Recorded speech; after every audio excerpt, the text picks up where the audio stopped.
stalled service shows up in per service margin, in opportunity cost of equipment sitting idle, in the calorie count of physicians' time spent on a service that isn't earning its keep. And nobody looks at those numbers unless somebody's built a system that says, hey, look here every month. Which is why it almost always shows up as a surprise years after it started.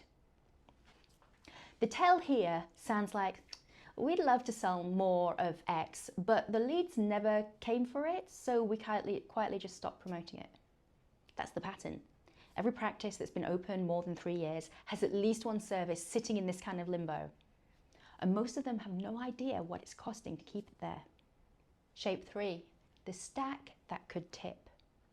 If you looked at your top 20% of patients, the ones spending the most, the ones coming most often, the ones you know by name and by story, and asked what percentage of your revenue they represent, most cash practices land somewhere between 60 and 80%, which means if one of them, just one of them leaves, you're not just down a client, you're down one of a small handful of relationships the practice has quietly built itself around.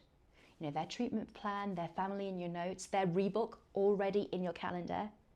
That's not something you replace with the next walk-in.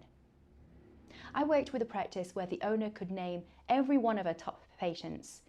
She actually also knew their kids' names and their treatment histories off the top of her head.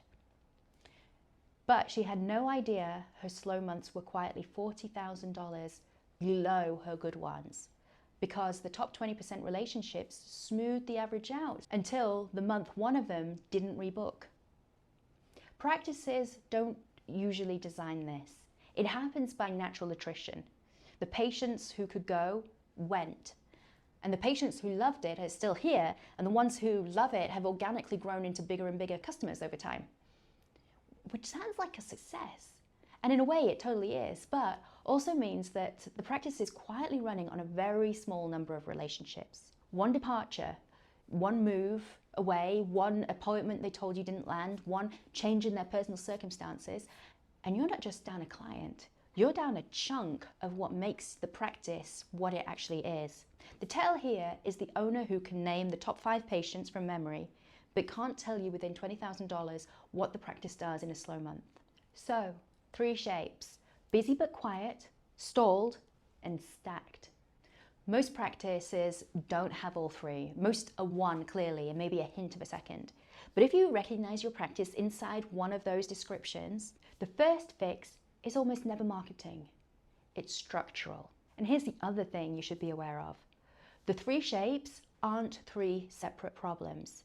They're 3 visible symptoms of the same underlying architecture gap. The gap between the front door offer and the second sale. The shape you see depends on what position the practice is most exposed in. Fix the architecture and the shape resolves. Try to fix the shape without fixing the architecture, and the shape just comes back. Same practice, same leak, different quarter. Which is why the order matters. Fix the wrong thing first and you spend money and time and don't move the needle. Fix the architecture underneath and the second and third shapes often resolve themselves. That architecture, the gap between the front door offer and the second sale, is exactly what my more per patient video training walks you through installing. It hands you the 9 steps that turn the entry visit from a dead end into the start of a long-term relationship, in the order that they need to be installed.